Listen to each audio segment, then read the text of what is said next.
जी माँ जी, तो फिर अबरार ने क्या जवाब दिया वो जमीनों के बारे में? हाँ जी बेटा, मैंने अमीना से बात कर ली है। वो घर जाके तफसील से कासिम से बात करके बता देगी कि क्या करना है। वैसे एक बात, खानदानी औरत तो खानदानी होती है। मेरा मतलब ये है कि माँ जी उसका उठना बैठना खाना पीना उसको एक तरीका कार पता होता है। वो जो अबरार की मैडम है वो तो बिल्कुल ही बशीर है। हाँ, इब्रार को भी अंदाजा था, इसीलिए तो उसने उसे औलाद से महरूम रखा। चलो छोड़ो बेटा, हमारा इस बात से क्या लेना देना। बिल्कुल माँ जी, वो औरत तो इस काबिल भी नहीं है कि उसका जिक्र ही किया जाए। वैसे आपस की बात है, ये तांजिगर है इब्रार का जिसने उसको बर्दाश्त किया। ज़ारा, बेटा अमल के पास चली जाओ।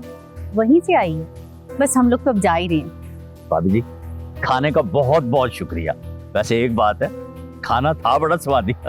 हाँ जी भी, अब चलो उठो, घर भी चलें, आराम भी करना है बाजी ने। और फिर तुम्हें तो पता है कि सुबह सुबह कॉलेज भी तो जाना होता होगा ना जी आपने। अरे भाभी जी ने कॉलेज तो छोड़ दिया है। वो कब से?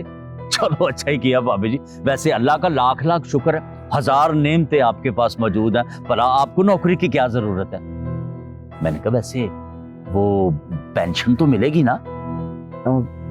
अमीना बेटा, ज़ारा का सूट लेती जाना, अंदर मेरे कमरे में ही रखा है। अम्मी आप ना सिलवा के दीजिएगा, आपकी दर्जी की सिलाई ना ज़ारा को बहुत पसंद है। अच्छा चलो, जैसे तुम्हारी मर्जी। चलो ठीक हो गया। अच्छा जी चले, ठीक हो गया। फिर हमें इजाजत है, मैं वो गाड़ी बाहर निकालता हूँ। चलो आओ, फिर आप भी आ ही जाओ। अच्छा, बल्कि मैं तो कहना बैठना क्या, आप चलो आओ इकट्ठे ही चलते हैं, आराम करने दो सबको। अच्छा भाभी जी, अल्लाह हाफिज। अल्लाह अल्लाह हाफ़िज़। अल्लाह हाफिज। अच्छा अम्मी जी, भाभी जी, अल्लाह हाफिज।